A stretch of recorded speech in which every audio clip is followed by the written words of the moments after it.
कल मेरी तरह पूरे देश ने टीवी पर संसद की कार्यवाही देखी। राहुल गांधी ने संसद में अदानी ग्रुप के नाम पर बीजेपी सरकार और प्रधानमंत्री नरेंद्र मोदी को पूरी ताकत से कटघरे में खड़ा करने की कोशिश की थी। जाहिर है जवाब भी मिलना ही था, लेकिन उन सवालों का नहीं जो कांग्रेस नेता ने पूछे थे। राहुल गांधी ने संसद में मोदी की रैली तो करा डाली, लेकिन अदानी पर जवाब नहीं मिला। प्रधानमंत्री नरेंद्र मोदी राष्ट्रपति के अभिभाषण पर धन्यवाद प्रस्ताव का जवाब देने के लिए संसद पहुंचे तो नीले रंग की जैकेट पहने हुए थे। जैकेट की खासियत यह थी कि उसे 28 सिंगल यूज प्लास्टिक की बोतलों को रिसाइकिल करके बनाया गया है।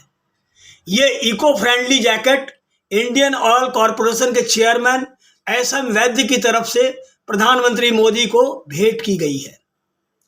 मोदी के भाषण का अगर किसी को सबसे ज्यादा इंतजार रहा होगा तो वो हैं कांग्रेस नेता राहुल गांधी। असल में राहुल गांधी ने एक दिन पहले ही अदानी ग्रुप के कारोबार को लेकर मोदी सरकार को कटघरे में खड़ा करने की कोशिश की थी।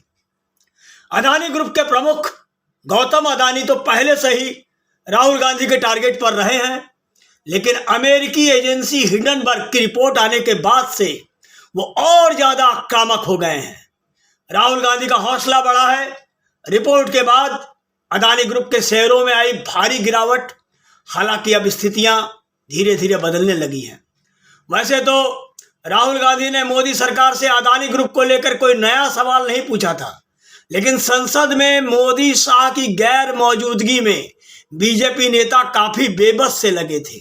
बीजेपी नेता नियमों की दुहाई देते रहे और जब कुछ नहीं समझ में आया तो गांधी परिवार के इतिहास गिनाने लगे थे। और मोदी ने अपने भाषण की शुरुआत ही उस नज़ारे पर कटाक्ष के साथ की। मोदी ने शुरू से आखिर तक राहुल गांधी का नाम तो नहीं लिया, लेकिन 2014 से पहले के कांग्रेस 10 साल के शासन पर ही ज्यादातर फोकस रहे। राहुल गांधी के भाषण के दौरान कांग्रेस खेमे में दिखे उत्साह को मोदी ने एक इकोसिस्टम के रूप में रूपायित किया और बोले, कुछ लोग बोल रहे थे कि पूरा इकोसिस्टम उछल रहा था, कल नींद भी अच्छी आई होगी और शायद वे आज उठ भी नहीं पाए होंगे। कुछ तो लोग ये भी कह रहे थे, ये हुई ना बात। मोदी के भाषण के हर लाइन में राहुल गांधी और कांग्रेस को घेरने की कोशिश नजर आई।